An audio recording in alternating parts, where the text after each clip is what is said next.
요즘 뉴스를 보면 안 좋은 소식이 끊이지 않습니다. 사건, 사고가 자주 일어나고 끔찍한 범죄도 종종 일어납니다. 아버지가 자신의 자녀를 죽이고 자녀가 자신의 부모를 죽이는 말도 안 되는 일이 벌어지기도 합니다. 우리나라뿐만이 아니라 세계 곳곳에서 전쟁이 일어나고 살인이 일어나고 또 아주 온갖 나쁜 일들이 끊이지 않고 일어나고 있습니다.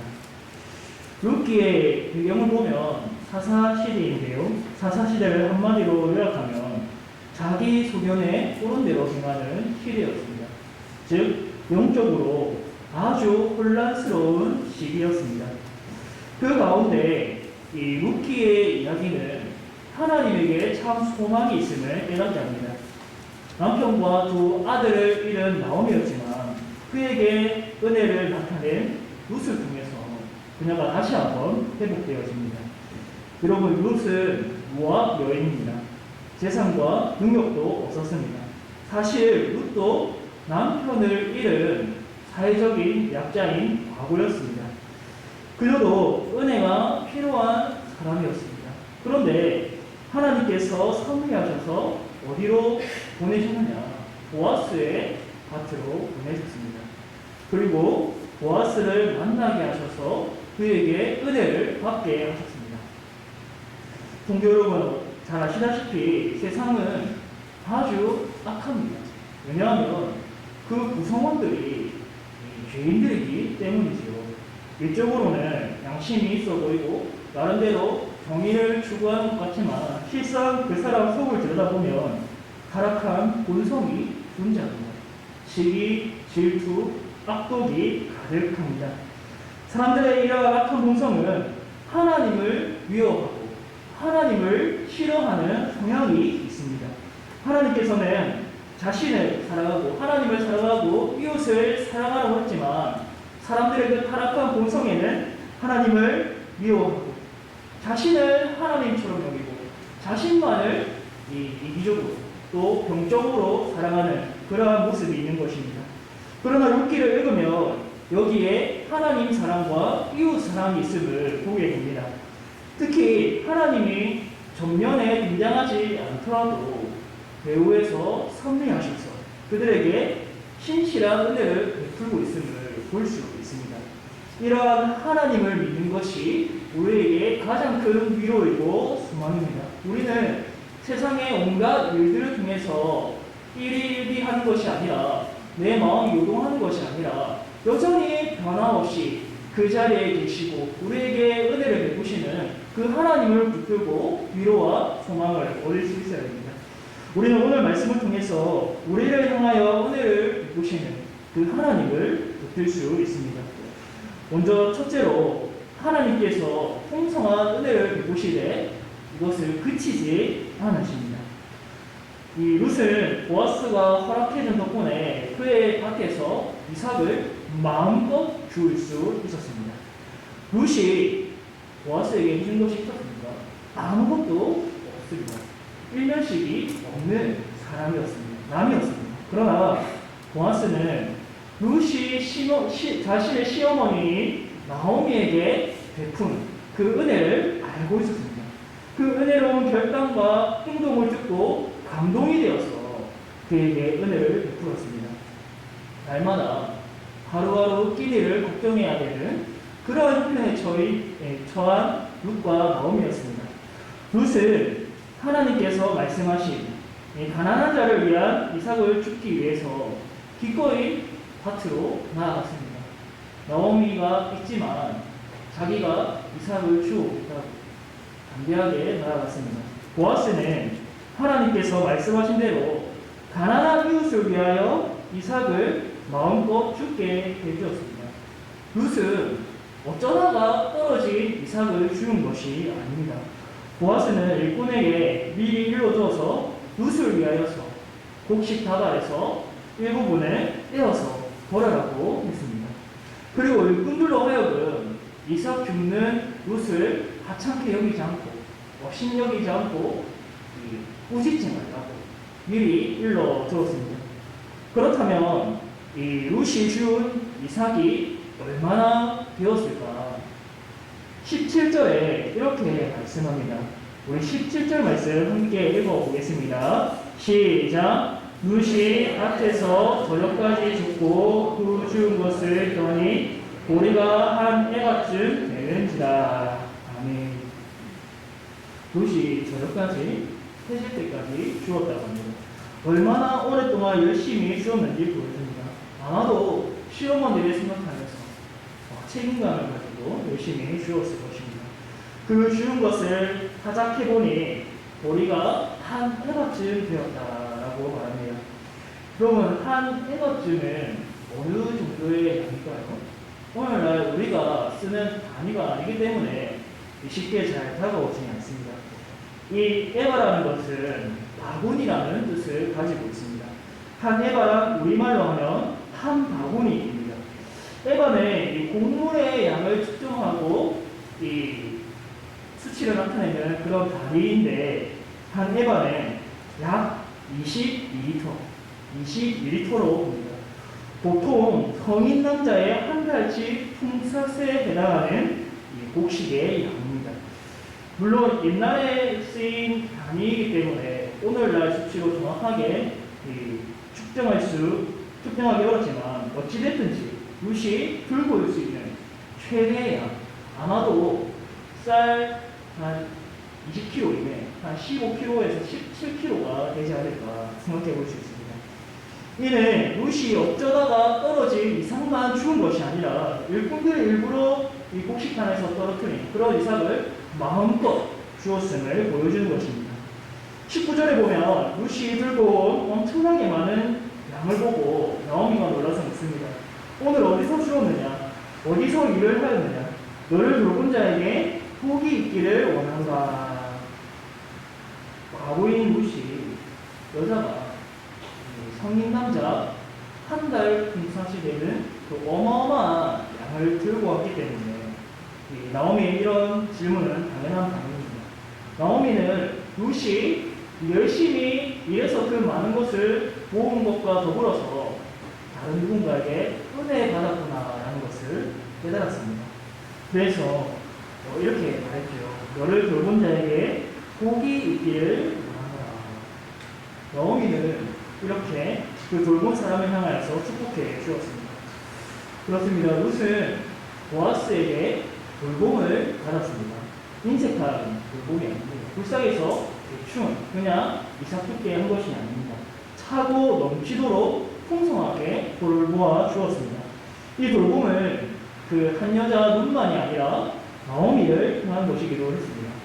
또한 이 보아스의 은혜를 우리가 분명하게 기억해야 될 것은 이 보아스 자신의 그 성품에서 나온 것이 아니라 하나님으로부터 시작된 은혜라는 것을 기억해야 됩니다. 보아스는 하나님의 말씀에 순종하는 사람이었습니다. 그 말씀에 온전히 순종해서 룻이 마음껏 죽도록 허락해 주는 것이죠. 은혜는 말씀하신 하나님으로부터 시작되었습니다.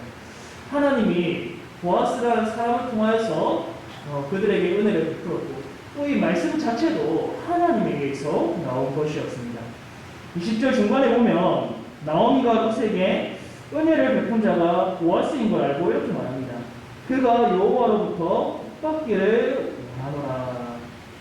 나오미는 감사가 넘쳤는지 다시 한 번 더 보아스를 축복했습니다. 그리고 뒤이어서 하는 말이 굉장히 심오합니다. 그가 살아있는 자와 죽은 자에게 은혜 베풀기를 그치지 아니하는도다. 이런 말을 사람에게 하는 경우가 많습니다. 그래서 어떤 사람들은 이 말이 하나님을 향하여 했다고 해석하기도 합니다. 보아스를 향하여 했을 경우에는 이 보아스가 이미 죽은 이 엘리멜렉과 그의 아들들에게 살아있을 때, 그들이 베들레헴에 있을 때 그때도 잘해주었다라는 것을 볼 수 있습니다. 엘리멜렉 가정이 베들레헴을 떠나기 전에 보아스와 좋은 관계를 유지했다고 볼 수 있습니다. 그런데 이 말이 만약 또 하나님을 향한 것이라면 나오미는 보아스를 통해서 은혜를 베푸신 그 하나님을 고백하는 것이라고 볼 수 있습니다. 여러분, 이 말이 누구를 향한 것이든지 분명한 것은 하나님께서 나오미에게 크신 은혜를 베푸셨다는 것입니다. 보아스가 이 나오미에게 은혜 베푼 것도 많고 하나님이 또 섭리하셔서 보아스를 통해서 이 은혜 베푼 것도 맞는 사실입니다. 그 은혜가 잠시 왔다가 잠시 있다가 사라지는 안개가 아니라 늘 일상에서 또 공기처럼 우리 주위를 감싸고 있음을 나오미는 고백했습니다. 그가 은혜 베풀기를 그치지 아니하도다. 성도 여러분, 나오미뿐만이 아니라 우리에게도 하나님이 은혜를 베푸셨습니다. 지금도 그 은혜가 우리에게 베풀어지고 있음을 믿으시기를 바랍니다. 사람이 무엇이기에 주께서 그를 생각하시며 인자가 무엇이기에 주께서 그를 돌보시나이까. 우리는 항상 하나님이 우리에게 은혜 베푸시는 분임을 믿어야 합니다. 민수기 6장에 나오는 제사장의 축복을 우리는 항상 기억해야 됩니다. 여호와는 내게 복을 주시고 너를 지키시기를 원하며 여호와는 그의 얼굴을 내게 비추사 은혜 베푸시기를 원하며 여호와는 그 얼굴을 내게로 향하여서 평강 주시기를 원하노라 할지니라. 아멘. 우리의 타락한 본성 그리고 마귀는 하나님을 의심해라. 하나님은 무서웁니다. 하나님은 심판하시는 분이고 하나님은 지옥에 보내주시는 분이고 나쁘고 무섭고 그러한 부분을 강조합니다. 물론 우리 하나님이 공의로우신 분이지만 하나님은 자기 백성을 위하여서 항상 선을 보시는 분입니다. 우리는 하나님 앞에 나아올 때에 벌받기가 무서워서 두려워서 나아가는 것이 아니라 그 선하신 하나님을 향하여서 믿음으로 담대함으로 그렇게 나아갈 수 있어야 됩니다. 이 세상을 이길 수 있는 힘도 그 하나님을 믿을 때 나오는 것이지요. 우리는 이러한 신앙을 가지고 어떠한 아무런 상황에서도 담대하며 또 강하게 살아갈 수 있어야 됩니다. 두 번째로 하나님께서는 구속자를 보내주셔서 우리를 도우십니다. 20절 후반부에 보면 나오미가 보아스에 대해서 이렇게 말합니다. 그 사람은 우리와 가까우니 우리 기업을 물을 자 중에 하나이니라. 보아스를 향하여서 기업 물을 자라고 합니다. 이 기업 물을 자를 히브리어로 말하면 고엘이라고 합니다. 고엘. 레위기 25장과 신명기 25장에는 이 고엘 제도가 기록되어 있습니다. 고엘을 간단하게 얘기하자면 친족의 고난은 곧 나의 고난이라는 것입니다. 친족이 어려움을 당하면 저 사람은 저 사람이고 나는 낫다 이렇게 선을 긋는 것이 아니라 저 친족의 어려움을 나의 어려움으로 여기면서 도와주는 것입니다. 친족이 가난하여서 자신의 토지가 팔렸을 경우에는 그의 친족이 고엘로서 도와주어야 합니다. 친족이 종으로 팔리면 그의 친족이 고엘로서 또 돈을 주고 다시 해방시켜 주어야 합니다. 이렇게 어려운 일을 당했을 때에 고엘이 친족이 되는 그 고엘이 도움을 주어야 한다는 것입니다.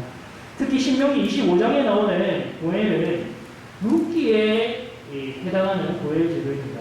주고 형제가 아들이 없으면 그 남편의 형제가 그 아내를 맞이하여서 남편의 의무를 대신 행해야 합니다.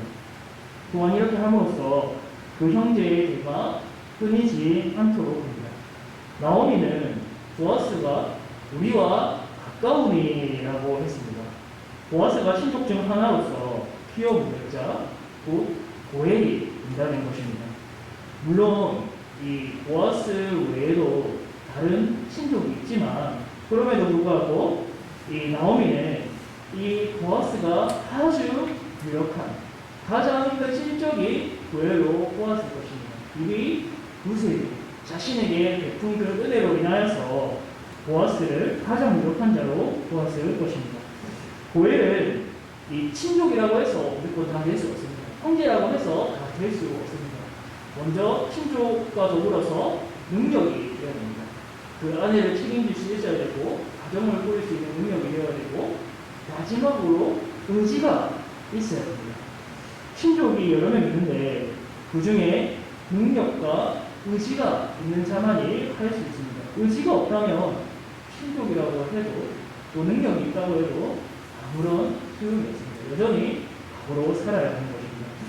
그런데 성도 여러분, 이 고엘이 구속한 또는 구속자라는 뜻도 있습니다. 고엘 제도는 하나님이 주신 것입니다. 그렇기 때문에 그 의미가 있습니다. 하나님은 애굽에서 노예로 압제당했던 이스라엘의 고통을 외면하지 않으셨습니다. 아주 보잘것없는 이스라엘 백성을 자기 백성 삼으셨습니다. 완악한 바로의 손에서 그들을 구원해 주셨습니다. 노예 생활하던 그들을 하나님께서 구속해 주셨습니다. 하나님께서 친히 이스라엘의 고엘이 되신 것입니다. 더불어서 우리는 이 땅에 오신 예수님이 우리의 고엘이 되신다는 사실을 기억해야 합니다. 그는 우리를 구속하기 위하여서 이 땅에 오셨습니다. 우리를 건지시기 위하여서 오셨습니다. 자기가 섬김을 받으려고 온 것이 아니라 섬기기 위하여서 이 땅에 오셨습니다. 그는 이 땅에 사람으로 오셨습니다. 그리고 동시에 그는 하나님의 아들이십니다. 고엘은 이 자격이 신족이어야 하고 능력과 의지가 있어야 가능한데 예수님은 사람의 모양으로 오셔서 우리의 편이 되어 주셨습니다. 그리고 전능하신 하나님이셔서 능력이 있으시고 또한 우리를 구원하시고자 하는 의지도 가지고 계셨습니다. 이 모든 것을 갖추고 계셨기 때문에 우리를 죄와 사망에서 온전히 건져주셨습니다. 죄와 사망의 권세에서 죄의 종로는 하던 데에서 그런 비참함에서 건져주셨습니다. 십자가에서 우리 죄값을 주님이 다 치르셨죠. 보아스는 하나님이 룻과 나오미를 위해서 보내신 자인데 예수님도 하나님께서 우리를 돌보시고 건지시기 위하여서 보내신 자입니다. 우리는 예수님을 볼 때에 은혜를 베푸시기를 그치지 아니하는 그 하나님을 볼 수 있습니다. 우리는 그러한 하나님을 믿고 고백해야 됩니다. 세상에서 말하는 그러한 신을 믿고 고백하는 것이 아니라 또 나의 욕심을 채워주는 그러한 하나님을 고백하는 것이 아니라 자기 백성을 구원하기 위하여서 구속자로서 예수님을 보내신 그 하나님, 나의 죄를 대신 그에게 담당시키셔서 나의 죄값을 다 치르게 하신 그 하나님을 우리는 보아야 합니다. 우리가 그 하나님을 바라볼 때에 우리가 이 세상의 여러 가지 혼란스러운 상황에서도 쉽게 흔들리지 않고 하나님이 나와 함께 하시구나, 하나님이 나의 삶을 돌보고 계시구나 하는 것을 믿을 수 있는 것입니다. 비록 내 삶에서 큰 어려움이 닥친다 하더라도 하나님이 궁극적으로는 나에게 은혜를 베푸실 것을 의심치 않을 수 있습니다. 그러므로 성도 여러분, 고엘 대신 예수님을 믿고 붙드시기를 바랍니다. 그 사람은 우리와 가까우니 우리 기업을 물을 자 중에 하나입니다. 예수님이 우리에게 가까이 다가오셨습니다. 또한 우리와 실제로 가까우십니다. 우리에게 성령을 보내셔서 늘 말씀 들을 때에 내가 감동되게 하시고 깨닫게 하시고 또 그 말씀대로 살아갈 힘과 능력을 주십니다. 우리를 죄의 길에서 벗어나게 하시고 의의 길로 인도하십니다. 우리는 오늘 이 밤에 이 은혜를 베푸시는 하나님을 믿고 의지할 수 있어야 합니다. 세 번째로 우리도 은혜의 공동체로서 서로를 채워주어야 합니다. 하나님께 은혜를 받은 공동체이면서 동시에 우리는 서로를 향한 은혜가 흐르는 공동체입니다. 서로 시기하고 질투하고 저주하는 공동체가 아닙니다. 서로 경쟁하는 공동체가 아닙니다. 여기에는 하나님의 사랑과 은혜가 선포되고 또 마음으로 아멘하는 자들을 통해서 그 은혜가 지속적으로 증거됩니다. 부인할 수 없는 하나님의 사랑과 은혜가 분명히 우리 공동체에 존재합니다. 이것이 때로 풍성해지기도 하고 또 빈약해지기도 합니다. 우리는 우리에게 은혜를 주신 그 하나님을 바라보면서 또 우리가 은혜 공동체로 구원받았음을 기억하면서 항상 자신을 돌아볼 수 있어야 됩니다. 아, 나는 어떤가? 나는 그 은혜가 풍성한가? 빈약한가? 나는 그 은혜를 넘치도록 받았지만 흘러보내지 못하고 있는 것은 아닌가? 나는 넘치도록 받았지만 이에 대해서 잘 깨닫지 못하고 있는 것은 아닌가? 여러분, 보아스와 룻은 아주 특별한 사람이 아닙니다. 왕도 아니며 전쟁에서 승리한 사람들도 아닙니다. 그러나 영웅이 아닙니다. 우리 일상에서 쉽게 볼 수 있는 자들입니다. 물론 보아스가 유력한 자이지만, 능력 있는 자이지만 우리 일상에서 볼 수 있는 자들입니다. 그러나 실상 우리의 현실의 일상에서는 이렇게 은혜를 주는 사람을 만나기가 쉽지 않습니다. 룻은 모압 여인이었습니다. 이방인이고 이스라엘에게는 아주 가증한 혐오스러운 인종입니다. 그럼에도 그는 은혜를 받았고 그 은혜를 나오미에게 베풀었습니다. 자신의 삶을 시어머니 나오미에게 내던졌습니다. 보아스도 하나님께서 채워주신 것들을 룻과 나오미에게 풍성하게 베풀었습니다. 내가 잘나서, 내가 능력이 뛰어나서 이것을 쟁취한 것이 아니라 하나님이 자신에게 은혜로 채워주셨음을 이 나누는 행위를 통해서 드러냈습니다. 그저 말로만 때우지 않고 룻의 실제적인 필요를 세심하게 공급해 주었습니다.